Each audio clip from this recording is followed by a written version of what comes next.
शरण में आए शत्रु को क्षमा करना, और यदि कोई अपराध देखो, कोई अत्याचार देखो और यदि उसे रोकने की सामर्थ्य हो तो उसे रोकना, वरना तुम्हें क्षमा नहीं करेगा कोई। तो द्रौपदी जोर से हंसी। द्रौपदी हंसी, पितामह ने पूछा, कुलीन वधुएं इस तरीके से नहीं हंसा करती, आखिर तुम्हारे हंसने का क्या कारण है? तो द्रौपदी कह रही है, बताइए पितामह, यह शिक्षा उस दिन कहाँ गई थी जब दुष्ट दुशासन मेरे चीर का हरण कर रहा था। खेची दुशासन ने साड़ी, तबे का मर गए थे।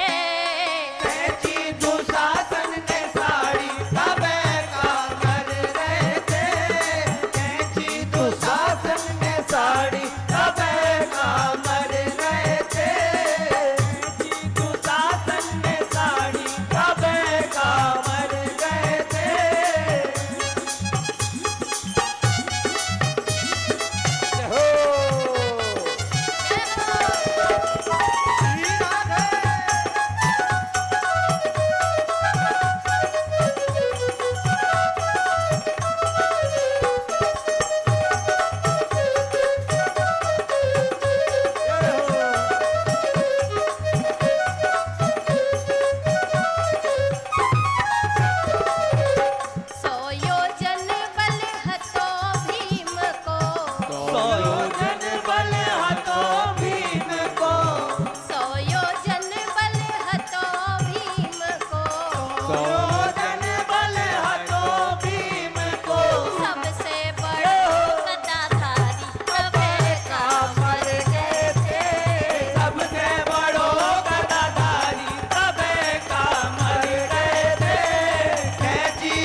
सबको नाम लेकर के पुकारा था, लेकिन किसी ने मुझे नहीं रोका। आज ये उपदेश आप दे रहे हैं। तो पितामह ने कहा, देखो पुत्रवधू, तुम ठीक कह रही हो, लेकिन जानती हो 52 दिनों से मैं बाणों की शैया पर लेटा हूँ। हजारों बिच्छुओं के डंक मारने जैसा पीड़ा मुझे हो रही है और मेरे शरीर से रक्त निकल रहा है। मैंने दुर्योधन का दूषित अन्न खाया था ना, वो सारा रक्त बह चुका है। ये पश्चाताप है। मैंने दुर्योधन का दूषित अन्न खाया था, इसीलिए मेरा मन भी दूषित हो गया था। द्रौपदी ने क्षमा मांगी पितामह से। अब पितामह ने रुख किया कृष्ण की तरह और कहा, इति मति रूप कल्पिता वितृष्णा भगवती सात्वत पुंगवे विभूम्नि। हे गोविंद, हे माधव, मैं अब अपनी बची हुई बुद्धि आपको समर्पित करना चाहता हूं, क्योंकि आप कृपा सिंधु हैं। मेरी बुद्धि बहुत उच्च है, इसीलिए नहीं समर्पित करना चाहता। आप कृपा सिंधु हैं, दया सिंधु हैं, पतित पावन हैं प्रभु, इसलिए अपनी बुद्धि आपको समर्पित करना चाहता हूं। क्योंकि मुझे याद है कुरुक्षेत्र के मैदान में आपने शस्त्र ना उठाने की शपथ ले ली थी, क्योंकि जब द्वारिका गए थे दुर्योधन और अर्जुन, तो एक को भगवान ने सेना दे दी थी और एक को भगवान ने कहा था मैं स्वयं रहूंगा लेकिन शस्त्र नहीं उठाऊंगा। जैसे ही सेना लेकर के दुर्योधन आया और दुर्योधन ने जोर से चिल्ला करके कहा, हम जीत गए, हम जीत गए। सबने कहा अभी तो युद्ध हुआ नहीं, तुम जीत कैसे गए? बोले हम इसीलिए जीत गए, कृष्ण की सेना तो हम ले आए हैं और उनसे शस्त्र ना उठाने की शपथ भी ले आए हैं। बोलो जय श्री कृष्ण। जय श्री कृष्ण। युद्ध आरंभ हुआ। 2-4 दिन के बाद दुर्योधन कौरवों के शिविर में गया और कौरवों के शिविर में जाकर के भीष्म पितामह को ललकार के कहने लगा, हे पितामह, लगता है आप शरीर से हमारी तरफ खड़े हैं लेकिन आपका मन पांडवों की तरह है। अरे पितामह, आपको तो हमने सशक्त जानकर अपनी सेना का सेनापति नियुक्त किया था। अरे हमें क्या पता था कि आप इतने कायर हैं। यदि हमें यह पता होता तो हम कर्ण को, अंगराज कर्ण को अपना सेनापति नियुक्त करते। अब तो भीष्म पितामह को क्रोध आ गया और क्रोध में आकर पितामह ने शपथ ले ली कि आज जो हर ही शस्त्र ना गहाऊं तो लाजों गंगा जननी को मैं शांतनु सुत ना कहाऊं। आज जो हर ही शस्त्र ना उठवाऊं तो लाजों गंगा जननी को मैं शांतनु पुत्र ना कहाऊं। मैं गंगा पुत्र भीष्म नहीं। यदि मैंने भगवान से, केशव से, कृष्ण से हथियार न उठवा लिए। जैसे ही भीष्म ने यह प्रतिज्ञा की, कौरव तो बड़े हर्षित हो गए।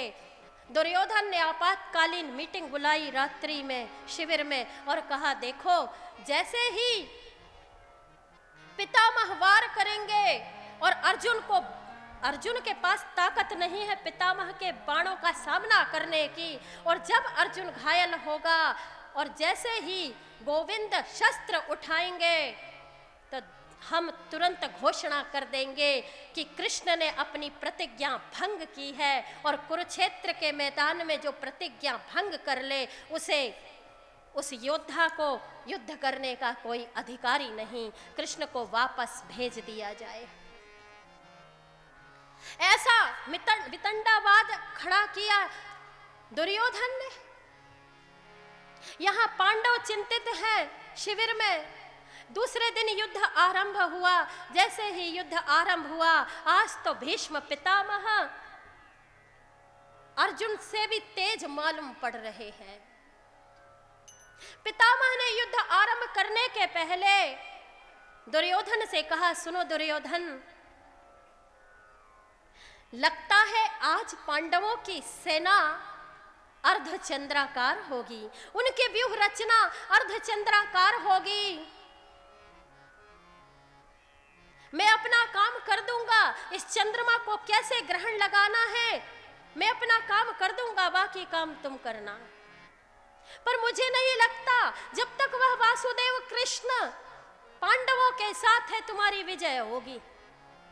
मुझे नहीं लगता कि तुम्हारी विजय होगी। युद्ध आरंभ हुआ।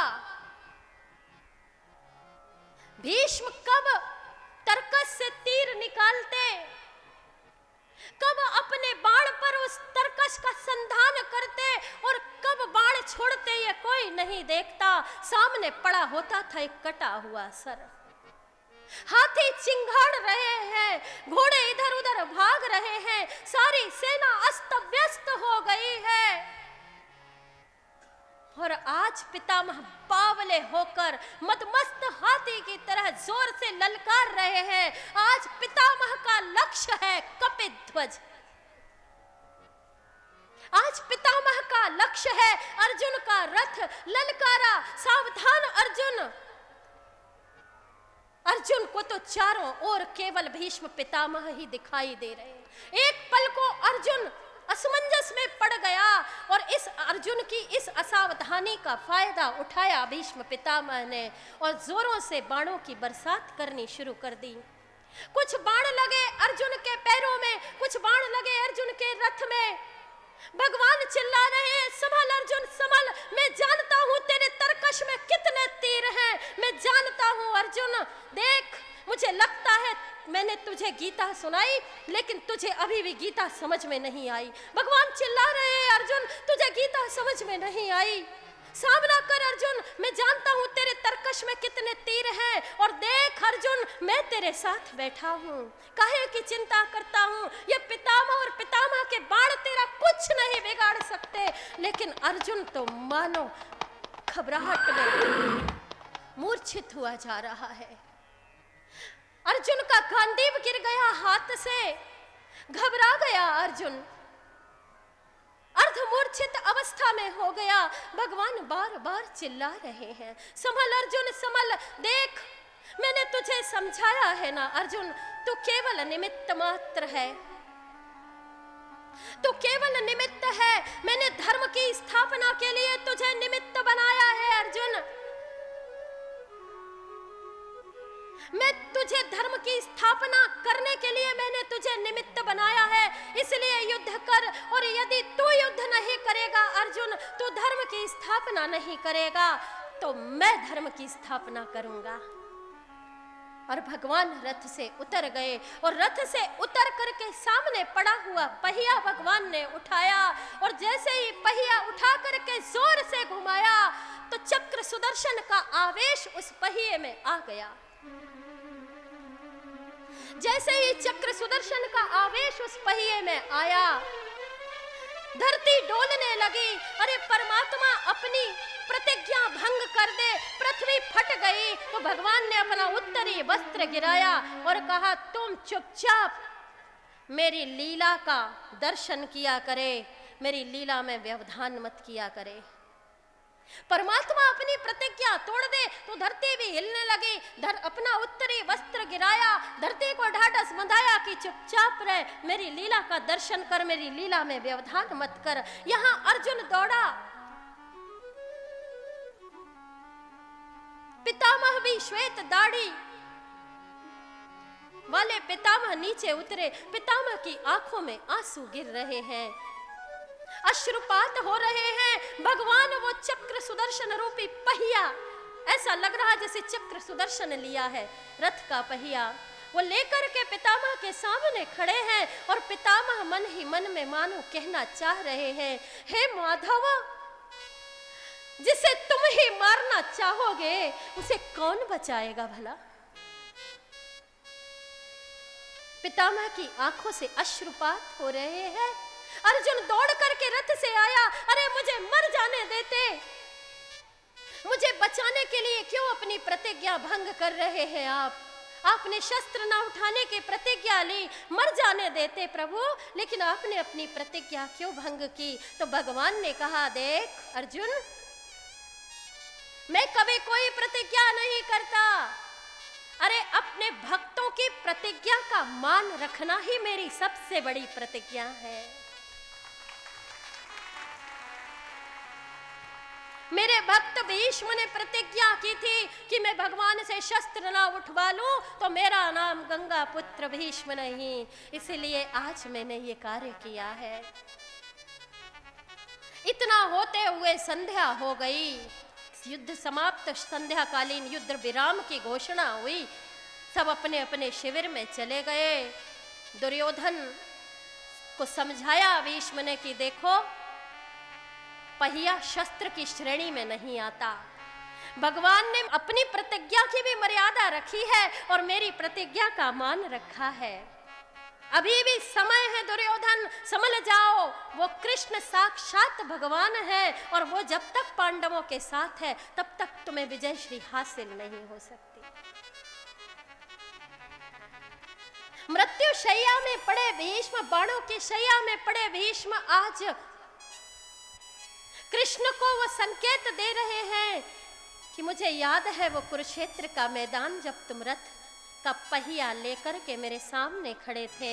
आज भी तुम मेरे सामने खड़े हो, मैं तुम्हारा दर्शन कर रहा हूं। भगवान कह रहे हैं, कृष्ण कह रहे हैं, पितामह आपको तो इच्छा मृत्यु का वरदान है और आप चाहें तो मैं आपको पुनर्जीवन का वरदान दे सकता हूं, लेकिन पितामह कह रहे हैं कि हे कृष्ण, इससे अच्छी मृत्यु और क्या हो सकती है कि तुम सामने हो,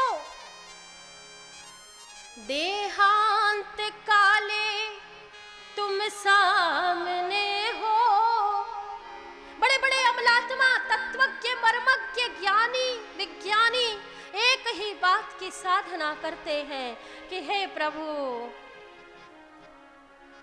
श्री कृष्ण नाम निकले जब प्राण तन से निकले, मेरे होठों पे तुम्हारा नाम हो जब मेरे प्राण निकले, तुम्हारा दर्शन हो जब मेरे प्राण निकले। और आज तो तुम साक्षात खड़े हो, सबकी यही प्रार्थना होनी चाहिए। जरा इस प्रार्थना को गाएंगे आंख बंद करके। देहांत काले तुम सामने हो, मुरली बजाते मन को लुभाते।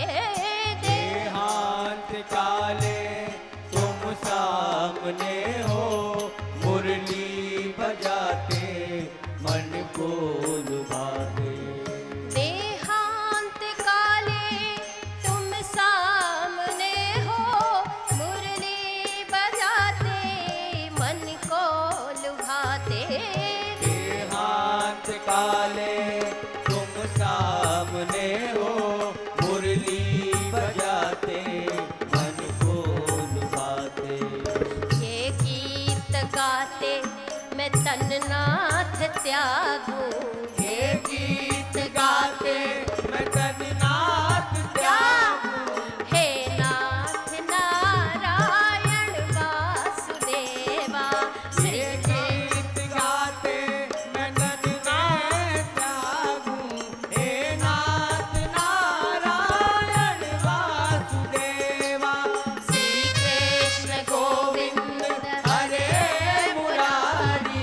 हे नाथ नारायण वासुदेवा। नारायण वासुदेवा। हे नाथ नारायण वासुदेवा। हे नाथ नारायण वासुदेवा। हे नाथ नारायण वासुदेवा। श्री कृष्ण गोविंद हरे मुरारी। हे नाथ नारायण वासुदेवा।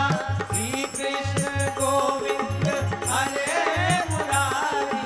हे नाथ नारायण वासुदेवा। श्री कृष्ण गोविंद हरे मुरारी। हे नाथ नारायण वासुदेवा। श्री कृष्ण गोविंद हरे मुरारी। हे नाथ नारायण वासुदेवा। हे नाथ नारायण वासुदेवा। हे नाथ नारायण वासुदेवा। और भीष्म के हृदय से एक दिव्य तेज निकला जो श्री कृष्ण में समाहित हो गया। भीष्म का महाप्रयाण हो गया। यहाँ परीक्षित का जन्म हुआ। भगवान स्वधाम गमन गए और भगवान के स्वधाम गमन की जब खबर लगी महाराज युधिष्ठिर को, तो महाराज युधिष्ठिर ने कहा, धर्म ने कहा बस बंधु उठो, सीमा हो चुकी विलासों की। जय हो। अब समय नहीं है सोने का, कुछ खबर करो इन श्वासों की। कुछ खबर करो इन श्वासों की। कुछ खबर करो इन श्वासों की। कुछ खबर करो इन श्वासों की। बोलिए जय श्री कृष्ण। जय श्री कृष्ण। तो ये राजा युधिष्ठिर अपने भाइयों को लेकर के अपने अपने स्वधाम गमन को गए। यहाँ पांडवों के उपदेश से परीक्षित का जीवन संवर गया। परीक्षित के राज्य में धर्म का राज्य चल रहा है। चारों ओर परीक्षित की जय जयकार हो रही है। परीक्षित स्वयं जाकर के परीक्षण करते हैं। एक बार परीक्षित